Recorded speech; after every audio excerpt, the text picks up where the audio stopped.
आइए विद्यार्थियों, शुरू करते हैं कक्षा 10 गणित विषय की क्लास। हम पढ़ रहे हैं चैप्टर 4 जिसका नाम है द्विघात समीकरण। आपको चैप्टर द्विघात समीकरण चैप्टर 4 की एक अभ्यास आपकी पूर्ण हो गई थी। अब हम दूसरे अभ्यास पर चलते हैं जिसमें हम मूल ज्ञात कर रहे हैं। तो आपको बताया था कि द्विघात समीकरण की सबसे बड़ी घात होती है 2, तो इसलिए इस समीकरण के मूल भी सबसे अधिक कितने होंगे? 2 ही होंगे। ठीक है, 2 ही आंसर आ सकते हैं इनके। तो अब इसमें जो 4A में कुछ सवाल थे या 4B में जो कोई ये सवाल थे, ये मूल आसान थे।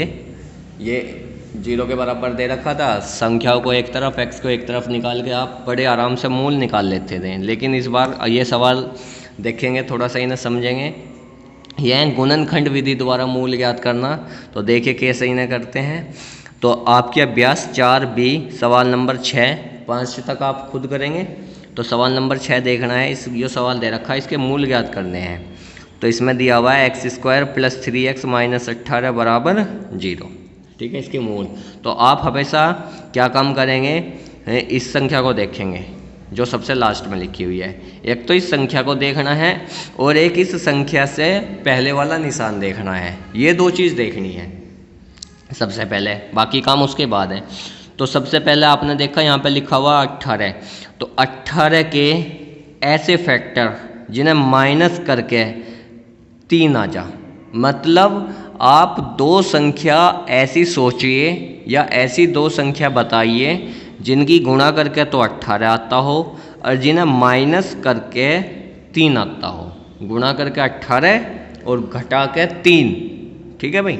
तो अब आप बताएंगे ऐसी संख्या होती है 6 और 3। भाई 6 और 3 की गुणा करोगे तो 18 और 6 में से 3 घटाओगे 3, मिल गई संख्याएं। तो यहाँ से देखेंगे x² ऐसे ही दिखेंगे। वे जो संख्या आई हैं उन्हें बीच वाली संख्या की जगह लिखेंगे। तो इस 3 की जगह लिखेंगे 6 और 3। इन दोनों संख्याओं के बीच में हमेशा वो निशान लगेगा जो यहाँ पे लगा रहेगा। जो जरूर ध्यान रखें, ये जो संख्या होंगी, जो आप दोनों संख्या भी सोचेंगे, वे बीच वाली संख्या की जगह, भाई ये 3 था तो यहाँ लिखा जाएगा 6 और 3, और इन दोनों के बीच में वो निशान लगाना है जो इस संख्या से पहले है, लास्ट वाली संख्या से पहले है। तो माइनस है तो माइनस ही लगेगा। अब x ऐसे ही आ जाएगा, -18 ऐसे ही आ जाएगा बराबर 0। x की गुणा करेंगे 6x, x की गुणा करेंगे 3x। ठीक है, इतना तो समझ आ गया होगा। x की पावर 2 यहाँ पे है, 1 पावर यहाँ पे है, तो 1 पावर कॉमन ले लोगे तो 2 पावर में से 1 पावर कॉमन ले ली, 1 पावर बच गई। 1 पावर है वही कॉमन ले लिया तो 6 बच गया। अब आप देखेंगे यहाँ से एक और चीज़ समझेंगे, ये दोनों संख्याएं कैसी हैं? प्लस की। ये दोनों संख्याएं कैसी हैं? प्लस की।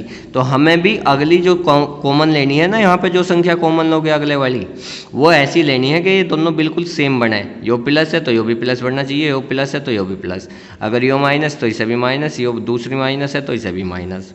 ठीक है, बिल्कुल सेम बनानी। तो अब आप देखोगे ये दोनों तो प्लस की है, लेकिन अगली दोनों हम जिसमें से हम कॉमन ले रहे हैं वे माइनस की है। तो सबसे पहले तो इन दोनों में से माइनस कॉमन लेना है। ले लिया माइनस कॉमन।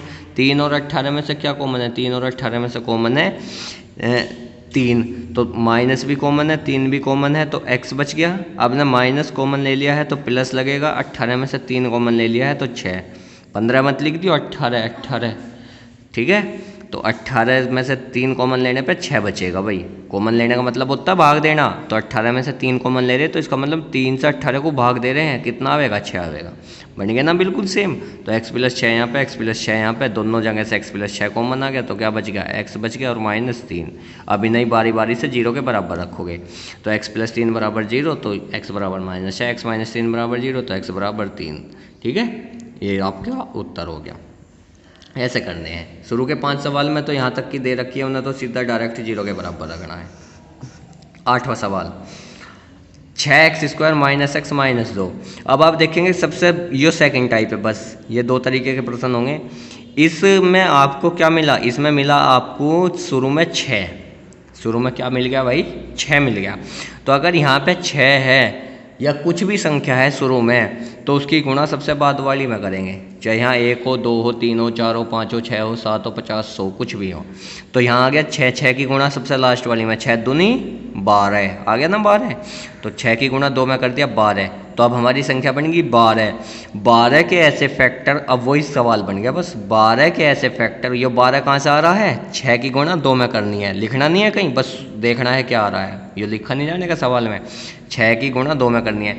तो 12 के ऐसे फैक्टर जिन्हें माइनस करके क्यों, क्योंकि यहाँ माइनस लगा हुआ है, एक आ जाए, एक क्यों आ जाए, क्योंकि इस x की गुणा में है एक, यहाँ पे एक है ना। तो 12 के ऐसे फैक्टर जिन्हें माइनस करके एक आ जाए, मतलब यो कि आप दो संख्या सोचिए जिनकी गुणा करके 12 आता है, जिन्हें घटा के एक आता है, तो 4 और 3। अब वे 4 और 3 कहाँ लिखे जाएंगे, बीच वाली संख्या की जगह लिखे जाएंगे, लिख दिए, एक की जगह लिख दिए ना 4 और 3। इन दोनों के बीच में कैसा निशान लगेगा, आप बताओगे जी, इन दोनों के बीच में वैसा निशान लगेगा जैसा लास्ट वाली संख्या से पहला होता है, लास्ट वाली संख्या से पहले है माइनस, तो माइनस लगेगा।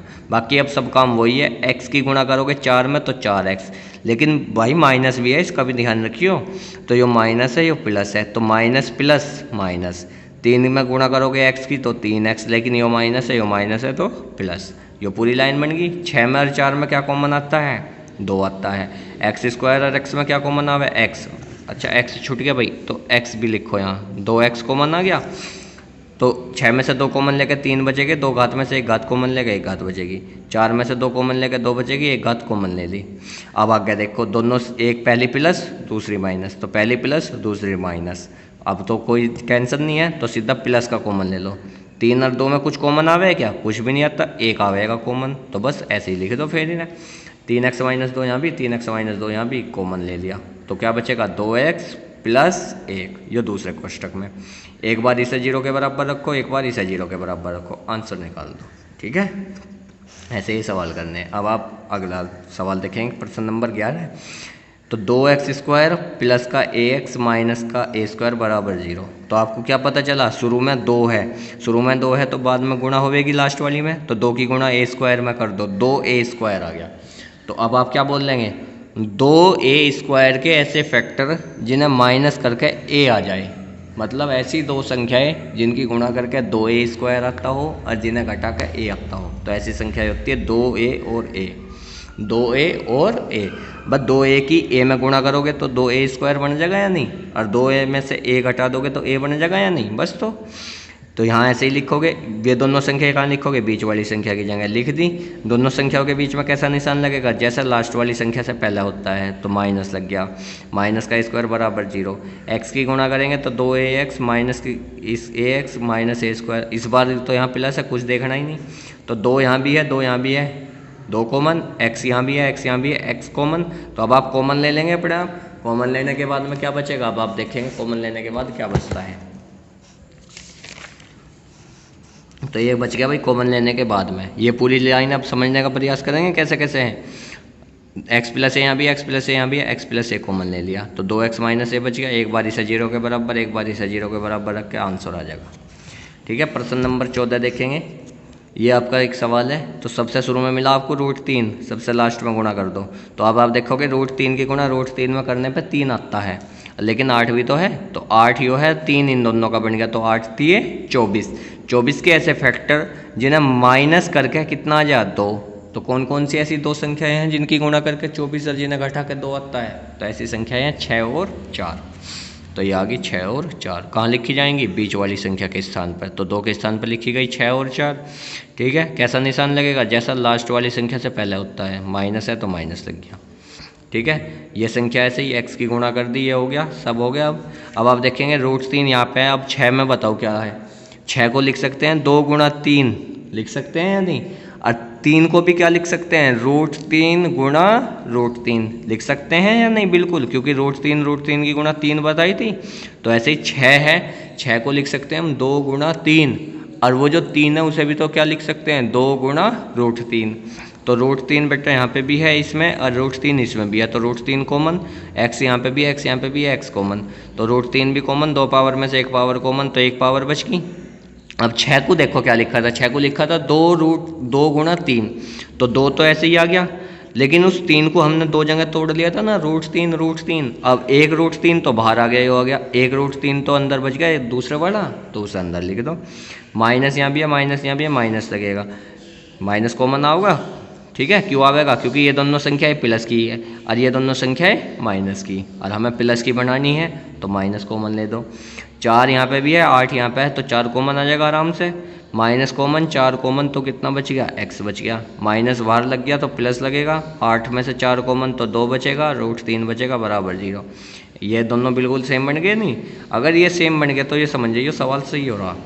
तो ये दोनों सेम हो गए तो ऐसे ही एक कोष्टक में इसे लिखो और इसे, ठीक है, ये दोनों बच गए। एक बार इसे 0 के बराबर रखो, एक बार इसे 0 के बराबर रखो, आंसर हो गया।